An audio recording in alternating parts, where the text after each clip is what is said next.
नमस्कार. आज आपण बनवणार आहोत गावठी लसणाची आलं लसूण पेस्ट. तर इथे मी 1 वाटी सोललेला लसूण, आलं, 2 चमचे तेल, 1 छोटा चमचा मीठ घ्यायचं आहे. आपण इथे गावठी लसूण घेतलेला आहे.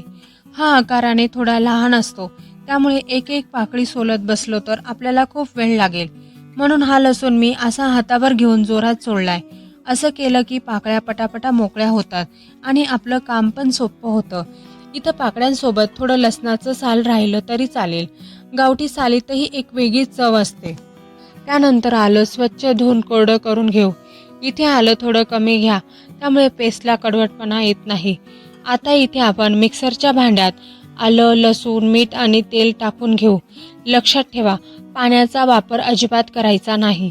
बघा, इथं तेल टाकल्यामुळे पेस्टचा रंग बदलत नाही आणि ती छान टिकते.